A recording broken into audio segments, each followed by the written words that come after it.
औज़ुबिल्लाहिमिनश्शैतानिर्रजीम बिस्मिल्लाहिर्रहमानिर्रहीम। अस्सलाम वालेकुम दोस्तों, उम्मीद है कि आप सब खैरियत से होंगे और अपने दिनों को जो है अच्छे तरीके से आप जो है वो एंजॉय कर रहे होंगे।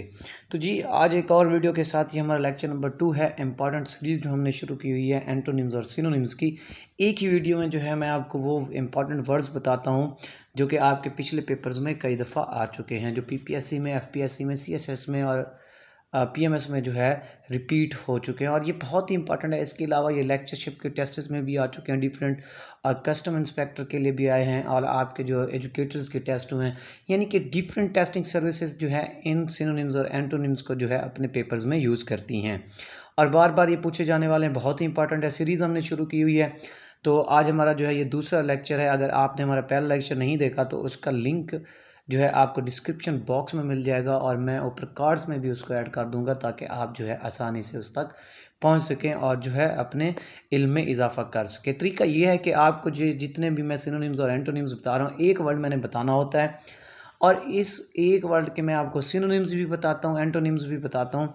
तो आप ऐसा क्या करें कि अपनी नोटबुक अपने पास रख लें और जो है अगर नोटबुक नहीं है तो कोई कागज़ रख लें और उसमें जो है पेंसिल वगैरह का इस्तेमाल करके आप ये अपने नोट्स खुद से बनाएं और कोशिश क्या करेंगे इनको पेजेस पे रख के अपनी जेब में रख लें। तो जब कभी आपको कहीं पे भी मौका मिलता है तो आप जो है इनको पढ़ लिया करें और इनसे इस्तेफादा हासिल कर लिया करें। जी तो आज हम टाइम वेस्ट नहीं करते हैं, तो चलते हैं। हाँ, उससे पहले मैं एक रिक्वेस्ट करूंगा उन दोस्तों से जो मेरे चैनल पे नए हैं कि मेरे चैनल को जो है सब्सक्राइब करें और वीडियो अच्छी लगे तो इसको शेयर ज़रूर करना है और अपने दूसरे दोस्तों को भी बताना है ताकि वो जो है इस तरह की अच्छी अच्छी वीडियो से इस्तेफादा हासिल कर सकें। जी आज का हमारा जो पहला वर्ड है वो है एक्रीमोनियस। ठीक है, एक्रीमोनियस का ये एडजेक्टिव है तो इसका मतलब होता है तुंद मिजाज, ऐसा शख्स जो कि अखड़ मिजाज हो, जो जल्दी मानता ना हो, या ऐसी चीज़ जो कि कड़वी हो। ठीक है, जिसका जायका जो है वो ठीक ना हो, तुच्छ जायके वाली, कड़वी जायके वाली चीज़ हो। ठीक है, तो इसके सिनोनिम्स जो है आप देख सकते हैं, कास्टिक, असर्ब, ठीक है, पंजेंट, टार्ट, मॉर्डेंट, ठीक है, एक्रेट, ठीक है। और ये अगर नाउन के तौर पर आए तो इसका फिर जो है सिनोनिम बनेगा एस्पेरिटी। ठीक है, तो इसके जो करीबी हैं वो पंजेंट है, असर्ब है, ठीक है, तो एसिड है, ये इसके करीबी हैं। बाकी इसके जो हैं वो अच्छे सिनोनिम्स है, ऐसा नहीं है कि वो भी नहीं है, तो इनमें से कोई भी वो सिनोनिम आपसे पूछ सकता है। ठीक है, तो इसके अलावा जो है वो आपसे बिटर भी पूछ सकता है इसके सिनोनिम में, तो बिटर भी इसका सिनोनिम बनता है, BITT या बिटर। ठीक है, तो वो भी इसका सिनोनिम है और एक अच्छा करीबी जो है सिमिलियर मीनिंग देने वाला सिनोनिम है। ठीक है, तो इसके अगर हम एंटोनिम्स देख लें तो इसके एंटोनिम्स में हमारे पास आता है स्वैब, ठीक है, अफेबल। ठीक है, तो अब उसके बाद है स्वैब जो है ये भी इसका करीबी है और अफेबल भी है, ये भी इसका करीबी एंटोनिम है। ये दोनों बहुत ही इंपॉर्टेंट एंटोनिम्स हैं, तो आप इसकी इजी इंग्लिश में जो है एंटोनिम्स और सिनोनिम्स भी ढूंढ सकते हैं। ठीक है, तो अब मैं जो है आगे चलता हूँ अगले वर्ड की तरफ। देखें, अगला हमारा जो वर्ड है ये है एक्यूमेन। ठीक है, तो क्या है ये चीज एक्यूमेन? एक्यूमेन जो है ये एक नाउन है, तो इसका मतलब ये होता है बसारत, सोच, समझ, अदराक। ठीक है जी, तो इसको बोलते हैं एक्यूमेन को। तो इसके सिनोनिम्स जो हैं वो परसिपाइकेसिटी, ठीक है, डिसर्नमेंट, परसेप्शन, ये तीनों के तीनों सिनोनिम्स जो हैं बहुत ही इंपॉर्टेंट हैं। तो आप जो है इसके आसान जो है वो सिनोनिम अंडरस्टैंडिंग भी आ सकता है। ठीक है, ग्रास्पिंग भी इसका सिनोनिम आ सकता है। ठीक है जी, तो एंटोनिम्स की तरफ चलते हैं। तो इसका जो क्रीपी एंटोनिम है वो है स्टूपिडिटी। ठीक है, और दूसरा जो है ऑब्ट्यूजनेस। ठीक है, ये दोनों इसके करीबी एंटोनिम्स हैं। आप जो है इसके अलावा नेग्लिजेंस भी बना सकते हैं, आप निगलेक्ट भी बना सकते हैं, इग्नोरेंस भी बना सकते हैं, इग्नोर भी बना सकते हैं। तो ये सारे के सारे क्या हैं, इसके एंटोनिम्स आसान वाले बन सकते हैं। नेक्स्ट पे चलते हैं जी। हमारा जो अगला वर्ड है जी वो है हमारे पास एडमोनिश। ठीक है, एडमोनिश का मतलब होता है समझा देना। क्या इसका मतलब होता है? समझा देना या तंबीह कर देना। ठीक है, पहले से जो है मुतनब्बे कर देना। ठीक है, तो इसके जो सिनोनिम्स हैं वो है चाइल्ड, करीबी सिनोनिम आ गया काशन। ठीक है, रेप्रीमेंड ये भी करीबी है, रेप्रीहेंड ठीक है, रिप्रोच ठीक है, ये करीबी सिनोनिम्स हैं। बाकी सारे के सारे इसके इंपॉर्टेंट सिनोनिम्स हैं ठीक है। एंटोनिम्स में आता है जी मिसलीड, मिसगाइड, इग्नोर ठीक है। मिसलीड और मिसगाइड इसके जो हैं वो करीबी एंटोनिम्स हैं, तो इनको जो है आपने अच्छे तरीके से याद कर लेना है ठीक है जी। अब नेक्स्ट वर्ड जो है हमारे पास वो है एडवर्सिटी। एडवर्स बहुत इजी वर्ड है। मुसीबत को कहते हैं, क्लैमिटी को कहते हैं कि जब कोई मुसीबत आ जाती है, बदबख्ती, मुसीबत, इन चीज़ों को कहते हैं। तो इसके जो हैं सिनोनिम्स, जो करीबी करीबी सिनोनिम्स हैं मैंने यहाँ पे लिख दिए हैं। एफ्लिक्शन है ठीक है जी, हमारे पास एफ्लिक्शन है, मिसचांस है, रिवर्सेस है।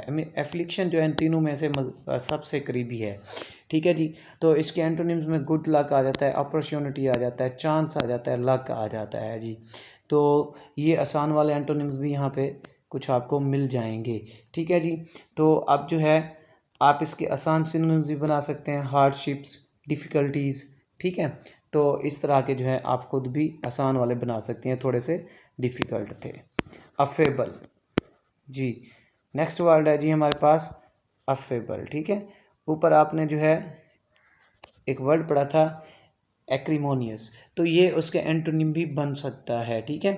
तो इसका जी सिनोनिम्स हैं सिविल ठीक है, उसके बाद complacent, benign, gracious, genial, urbane, cordial, ये सारे इसके जो हैं करीबी सिनोनिम्स हैं जिनको मैं टिक कर रहा हूँ ठीक है। बाकी भी इसके इंपॉर्टेंट सिनोनिम्स हैं, ऐसा नहीं है कि इनको छोड़ा जा सकता है। तो इनके एंटोनिम्स में आ जाता है कार्ट, ब्रस्क, रूड, बोरिश, सरली, ये इसके जो हैं करीबी सिनोनिम्स हैं, सॉरी एंटोनिम्स हैं। और बाकी जो हैं वो भी इसके इम्पॉर्टेंट एंटोनिम्स हैं, उनको भी हम नहीं इग्नोर कर सकते वरना हमारे लिए जो है वो नुकसान होगा ठीक है जी। नेक्स्ट जो है जी हमारे पास, ये भी बहुत आसान वर्ड है, एफ्लुएंट। एफ्लुएंट ठीक है। तो एफ्लुएंट का मतलब होता है बहुत ज़्यादा दौलत का होना, या एडजेक्टिव में आएगा अमीर होना ठीक है। अमीर होना, बहुत ज़्यादा पैसे रखना, रिच ठीक है। तो इसके जो हैं हमारे पास सिनोनिम्स हैं ओपुलेंट, प्रोफ्यूज, दोनों ही इसके करीबी हैं। आप इसमें जो है आसान वाला जो है वो आप रिच लिख सकते हैं ठीक हो गया जी। डेस्टिट्यूट एंटोनिम है ठीक है। इम्पिक्यूनियस ये दूसरा इसका जो है वो एंटोनिम है, और डेस्टिट्यूट जो है इसका करीबी एंटोनिम है ये वाला ठीक हो गया जी। तो नेक्स्ट वर्ड की तरफ चलते हैं, एग्रेसिव। इसका तो आपको भी पता होगा, ये बहुत आसान है, एग्रेसिव ठीक है, गुस्से वाला ठीक हो गया जी। तो इसके करीबी जो सिनोनिम्स हैं वो है बम्पशस ठीक है, बम्पशस, उसके बाद ऑफिशियस ठीक है, अब्स्ट्रूसिव, अप्रूसिव ठीक है, अप्स नहीं अप्रूसिव ठीक है। तो इसके तीनों ही करीबी सिनोनिम्स हैं ठीक है। तो इसके एंटोनिम्स में आ जाए, ये भी इंपॉर्टेंट एंटोनिम्स हैं, मीक, हम्बल, रिटायरिंग, डिफिडेंट ठीक है। तो ये इसके इंपॉर्टेंट है। हम्बल और डिफिडेंट जो है ये कुछ करीबी, ज़्यादा करीबी बन जाते हैं। मीक जो है फिर तीसरे नंबर पे आ जाता है। नेक्स्ट की तरफ चलते हैं जी, हमारा नेक्स्ट वर्ड है जी अलास्टी। ये वो चीज़ है जिसकी हर किसी को ज़रूरत होती है, चुस्ती, फुर्ती, चालाकी ठीक है। तो किसी काम में चुस्ती दिखाना, जल्दी से रजामंद हो जाना कोई काम करने के लिए। तो इसके जो सिनोनिम्स करीबी हैं वो है, पहला सेलेरिटी ठीक है, एनर्जी, ब्रिकनेस और एनिमेशन ठीक हो गया जी। और इसके एंटोनिम है अपाथी ठीक है, नॉन चैलेंज ठीक है, स्लगिशनेस ये, और लिथार्जी जो है ये इसके करीबी एंटोनिम्स हैं ठीक हो गया जी। नेक्स्ट हमारा वर्ड है अलय। अलय ठीक है। तो इसका मतलब होता है जी कम कर देना, शिद्दत में कमी ले आना, घटा देना ठीक है। तो इसके जो हैं गुस्से को ठंडा करना, इसके सिनोनिम्स जो हैं appease, alleviate, pacify, assuage, abate, mitigate, propitiate ठीक है, mollify, placate ठीक है। तो ये इसके हैं appease, alleviate ठीक है, abate, mitigate, ये इसके करीबी सिनोनिम्स हैं।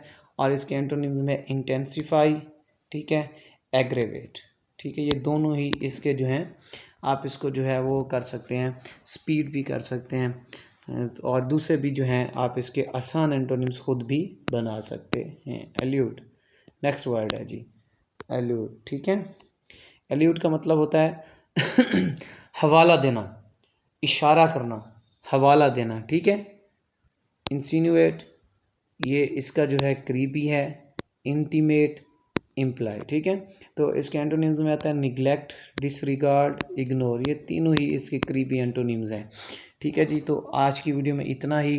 तो इंशाल्लाह इस सीरीज़ को जो है हम कंटिन्यू रखेंगे और मैं कोशिश करूँगा पहले तो रोज़ नहीं तो 2 दिन बाद कम से कम एक वीडियो आपको जो है वो सिनोनिम्स एंटोनिम्स की मिल जाए जाके, ताकि आप किसी भी कम्पिटिटिव एग्ज़ाम में जाएं तो आपकी अच्छे तरीके से हेल्प हो सके। ठीक है जी, तो दुआओं में याद रखिएगा। अल्लाह हाफिज़।